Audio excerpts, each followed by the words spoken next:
Welcome to our channel. आज हम बात करने जा रहे हैं class 9 term 2 sample paper mathematics. आपको बता दें इसका पार्ट 1 हम कर चुके हैं, ये हमारा पार्ट 2 है। यानी इस क्वेश्चन का ये जो सैम्पल पेपर है इस सैम्पल पेपर का 50% हम कर चुके हैं, 50% अभी हम करने जा रहे हैं। तो वो वीडियो नहीं देखें तो आप जाकर देख सकते हैं, डिस्क्रिप्शन पर लिंक मिल जाएगा, और नहीं तो कमेंट करना।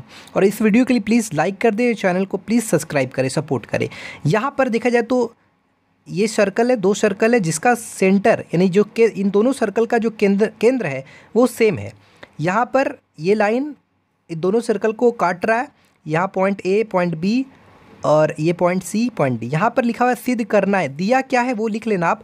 यहाँ पर आपको सिद्ध करना है कि ए बी और सी डी ये दोनों को बराबर करना। यहाँ पर हमने रचना किया, क्या किया, ओ एल परपेंडिकुलर, ये परपेंडिकुलर का साइन है, O L perpendicular to B सी।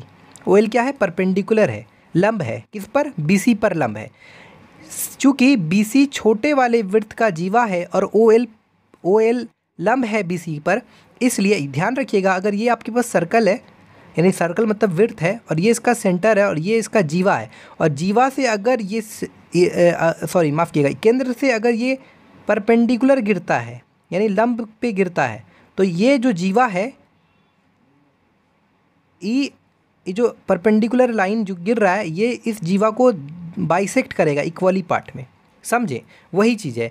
चूँकि बी सी छोटे वाले वृत्त का जीवा है और ओ एल परपेंडिकुलर यानी ओ एल लंब बी सी, इसलिए बी एल बराबर सी एल।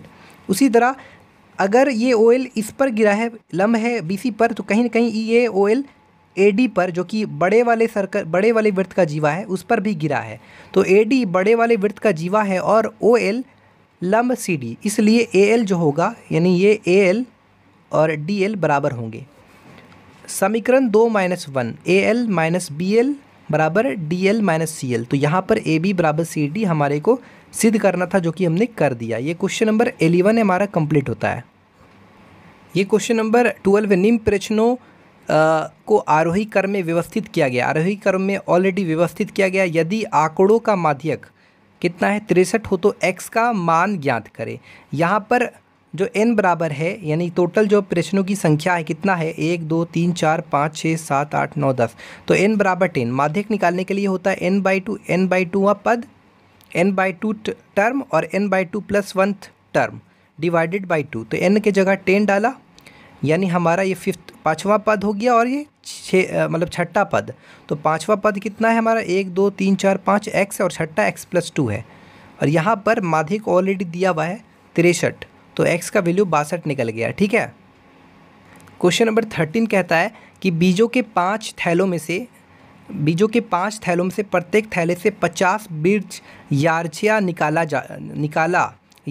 यार्छया चुनकर उन्हें ऐसी मानकीकृत अवस्थाओं में रखा गया जो अंकुरन के अनुकूल 20 दिन बाद प्रत्येक संग्रह में अंकुरित हुए बीजों की संख्या गिनकर नीचे दर्शाए हुए अनुसार एक सारणी में लिखी गई है। तो देखो कुछ बहुत ही आसान है। बीजों के 5 थैला है, तो बीज में 5 थैला है, 1 थैला 2 थैला 3 थैला 4 थैला, इस तरह का 5 थैला है, 1 2 3 4 5। अब हर थैला से यहाँ पर 50 बीज निकाला जा रहा है, और लिखा हुआ है 50 बीज यार्छया चुनकर उन्हें ऐसी मानकीकृत अवस्था में रखा गया जो अंकुरन के अनुकूल यानी अंकुरन होने वाला है। ठीक है, एक संग्रह उसको बनाकर रख दिया, हर थैले से 50 निकाल के एक उसका संग्रह बना दिया। अब लिखा 20 दिन बाद प्रत्येक संग्रह में अंकुरित हुए बीजों की संख्या गिनकर नीचे दर्शाए अनुसार एक सारणी, फिर बाद में गिनकर उसको निकाल लिया गया। तो एक बार नीचे सारणी दर्शाया उसको देख लेते हैं। तो यहाँ पर दिया हुआ है जो पहला जो थैला से निकाला गया तो अंकुरित बीजों की संख्या जो निकला 50 तो निकाला, उसमें से 40 अंकुरित बीज निकला। दूसरा थैला से जो हुआ 48 अंकुरित बीज निकला। तीसरा थैला से 42 अंकुरित बीज निकला। चौथा थैला से 39 अंकुरित बीजों की संख्या निकला। पाँचवा थैला से 41 अंकुरित बीजों की संख्या। बोल रहा है निम्न बीजों के अंकुरन की प्रायिकता ज्ञात करें। तो यहाँ पर एक थैला में 40 से अधिक बीज हो तब उस समय प्रायिकता क्या होगा। तो माना कि एक थैले के 40 से अधिक बीजों के अंकुरित होने की घटना को ए मान लिया, तो इसलिए पी ए बराबर क्या हो जाएगा।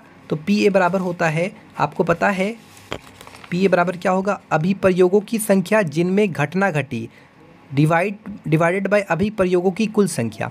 तो अभिप्रयोगों की संख्या जिनमें घटना घटी कितना है। तो यहाँ पर देखा जाए तो एक थैले में 40 से अधिक किस 40 से अधिक कितना थैला में हुआ है? तो 40 से अधिक, एक तो ये वाला 1 2 3, 40 से अधिक 3 ऐसा थैला जिसमें 40 से अधिक अंकुरित हुआ है। तो 3/3 और अभी प्रयोगों की कुल संख्या, टोटल कितना अभी प्रयोगों की कुल संख्या, मतलब टोटल कितना थैला है? 5। तो 3/5 यानी PA बराबर 0.6। दूसरा नंबर बोला एक थैले में 49 बीज है, तो माना कि एक थैले में 49 बीजों की अंकुरित होने की घटना। तो देखो किसी भी थैले में 49 बीज तो है ही नहीं, तो इसलिए यहाँ पर जो क्या है, अभी प्रयोगों की संख्या जिनमें घटना घटी, तो यहाँ पर तो कुछ है ही नहीं, कोई घटना ही नहीं घटा, तो ऊपर में 0 हो गया और नीचे तो 5 रहेगा जो कि अभी प्रयोगों की कुल संख्या है। तो 0/5 बराबर 0। अब लिखा है कि एक थैले में 35 से अधिक बीज है, तो माना कि एक थैले में 35 से अधिक बीज के अंकुरित होने की घटना को C मान लिया। तो यहाँ पर देखा जाए तो 35 से अधिक कितना थैला है टोटल? तो 35 से अधिक, जिसमें 35 से अधिक बीज है, तो 1 है, 2 है, 3 है, 4 है, 5 है, टोटल 5 है ऐसा। तो ये हो गया 5/5 यानी 1 इसका आंसर हो गया। ठीक है, ये आपका क्वेश्चन नंबर 14 है। 2 बच्चों वाले 1500 परिवारों का यार्चा चयन किया गया और निम्न आंकड़े लिखे गए हैं। परिवार में लड़कियों की संख्या 2 है, परिवार की संख्या 475 ऐसा परिवार है जहाँ पर लड़कियों की संख्या 2 है। ठीक है, 814 ऐसा परिवार है जहाँ पर लड़कियों की संख्या 1 है। 211 ऐसा परिवार है जहाँ पर लड़कियों की संख्या 0 है। यार्चा चुने गए उस परिवार की प्रायिकता ज्ञात करें जिसमें 2 लड़कियाँ हैं। तो 2 लड़कियाँ हो तो यहाँ पर आपको पता है अगर उसका हमको प्रायिकता निकालना है तो अनुकूल 2 लड़कियाँ हो तो 2 लड़कियाँ कितना है? तो यहाँ पर 2 लड़कियाँ, ऐसे कितने परिवार है जिसमें 2 लड़कियाँ? तो 475, तो 475 हो गया। और टोटल कितने परिवार है? तो 475/1500, तो ये निकल गया 2 लड़कियाँ के लिए जो प्रायिकता होगा वो निकल गया। अब जहाँ एक लड़की हो तो एक लड़की कितना है? 814 परिवार है, तो 814 बाय टोटल कितना परिवार है? 1500। कोई लड़की ना हो तो 211 ऐसा परिवार है, तो 211/1500। ठीक है, समांतर चतुर्भुज ABCD के विकर्ण BD पर 2 बिंदु P और Q इस प्रकार स्थित है कि DP बराबर BQ है। ये आपका फिगर है जिसमें DP और BQ ये दोनों साइड बराबर हैं। दर्शाना है कि ये वाला ट्रायंगल सर्वांगसम है ट्रायंगल CQB। AP बराबर CQ, ट्रायंगल AQB सर्वांगसम टू सर्वांगसम ट्रायंगल CPD, AQ बराबर CP और APCQ एक समांतर चतुर्भुज है। यहाँ पर सबसे पहले लिखे हैं, दिया है कि ABCD एक समांतर चतुर्भुज है जिसके विकर्ण BD पर 2 बिंदु P और Q स्थित है। देख सकते हैं P और Q विकर्ण पर, जहाँ DP बराबर PQ है।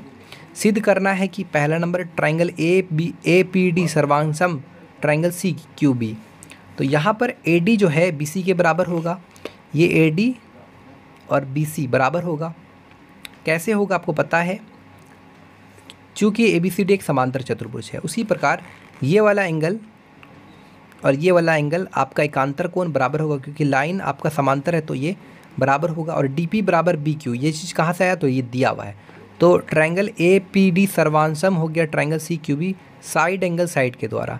इसलिए हम, क्योंकि ट्रायंगल अगर सर्वांगसम हो जाता है, दो त्रिभुज सर्वांगसम हो जाता है, तो उसके जो बचे हुए संगत भुजा जो होते हैं आपस में बराबर होंगे, यानी AP बराबर CQ। तो दूसरा नंबर में AP बराबर CQ सिद्ध करना था, वो हो गया बाय CPCTC। इसको इक्वेशन यानी समीकरण 1 मान लिया।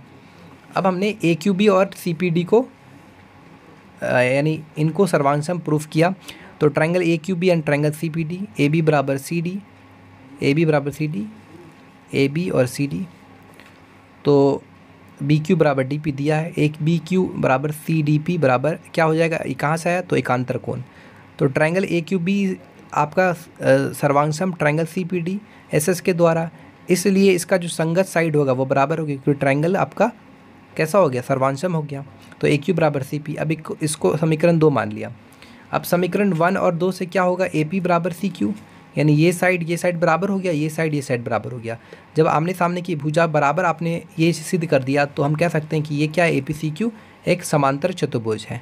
ठीक है, तो ये हमारा क्वेश्चन नंबर 15 कंप्लीट हुआ। सिद्ध कीजिए कि एक ही आधार और एक ही समांतर रेखाओं के बीच स्थित समांतर चतुर्भुज क्षेत्रफल में बराबर होते हैं। तो यहाँ पर सिंपली हमने फिगर बना दिया। अब देखा जाए तो इसका बेस सेम है, जैसे अगर देखा जाए तो ABCD और ABEF बोलें तो AB यानी आधार सेम है और ये जो पैरेलल लाइंस है सेम पैरेलल लाइन में है। A B C D parallelogram A B C D और ए बी एफ दोनों एक ही आधार है और दोनों एक समांतर रेखाओं के बीच में है। सिद्ध करना है कि इनका जो एरिया है आपस में बराबर है।